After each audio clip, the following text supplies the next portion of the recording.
No Clear Interpretation, a mind-blowing math hack, is an episode of the Degrees of Freedom Project, videos on chemical and thermal principles. Definitions and additional details can be found in the webpage linked in the description. This video discusses the basics of nonlinear interpolation in a table. As mentioned in the previous video, Interpol is late to a mind-blowing math hack. Before the age of readily available computers, most engineering data were only available as tabulations, usually in handbooks, but sometimes in textbooks or journal articles. Data tables still find extensive use. Here's the same portion of the steam table from the previous video. We found that linear interpolation worked well if the table were closely enough spaced. What if it isn't? Or what if you need a higher accuracy? Here we have a blow-up of the part of the table that we're just looking at. For this table and other tables, there are methods of interpolation other than linear interpolation. What are they, and should you use them? There's polynomial interpolation, where you use a second, third, or fourth order polynomial in the table to fit your interpolant. But it adds quite a bit to both the complexity of your calculations and to the number of table values that you need. It doesn't work well towards the boundaries of the table. If you are curious about polynomial interpolation and you want to try it, don't hesitate to look up the Wikipedia article on polynomial interpolation. It's really quite good. Similar to polynomial interpolation is the spline interpolation. You fit a cubic spline through the data points. Again, you need more than just the local 2 data points to be able to use it. And again, the Wikipedia article on the spline interpolation is quite good. The last technique, which I recommend if you need higher accuracy, is to change the variables that you're interpolating on. For example, if we were looking in the steam table and we wanted to interpolate pressure values with respect to temperature values, we could look up the functional form of the relationship between pressure and temperature. Later on, we will find that it is often described by the Antoine equation, but the Antoine equation is not a terribly useful form for interpolation. However, the Antoine equation is based on the Clausius-Clapeyron equation, which reads as follows. The log of the vapor pressure is equal to the negative some constant times 1 over t plus some other constant. So log p star should be close to a linear function of 1 over t. Therefore, we expect if we interpolated on log p star versus 1 over t absolute, we'd probably have pretty good interpolated values. To test this out and see how good things are, we look at this portion of the steam table. The first column is the temperature in degrees Celsius, and the second column is the vapor pressure in bar.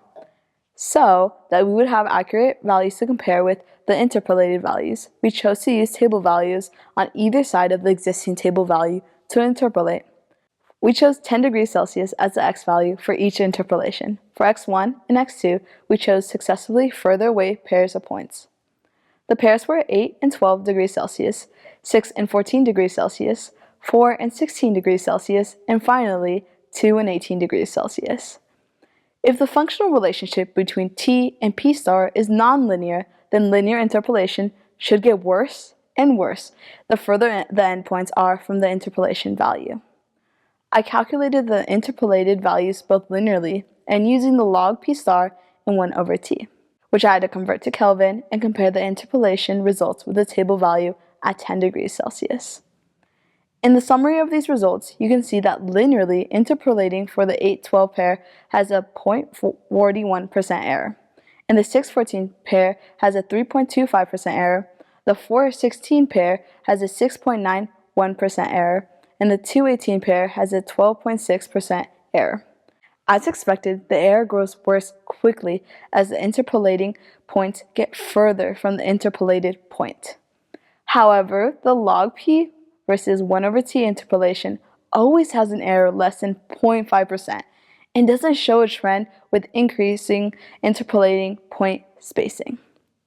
The fairly small error without a trend is due almost totally to the truncation or rounding error in having so few digits in the table values. Steam tables are not actually generated directly from the data. They are generated from equations of state that were fitted to the data.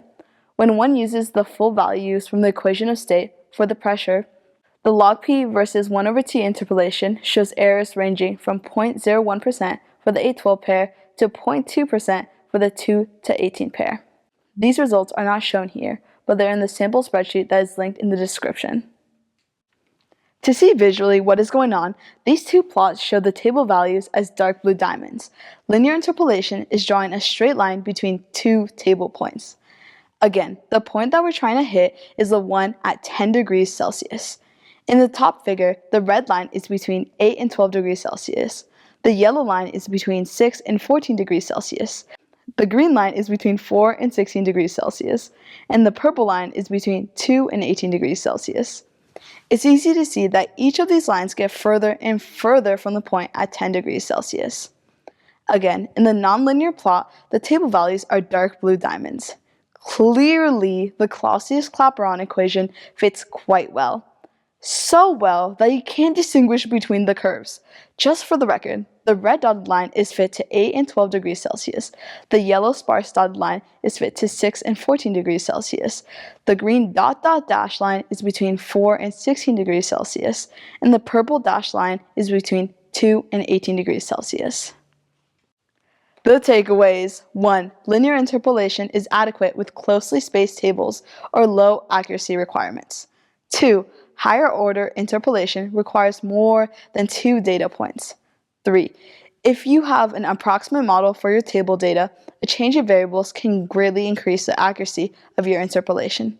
4. Having a program or an app with the full model is better than interpolating in a table. Thanks for watching. This video was brought to you by the DOFPro team.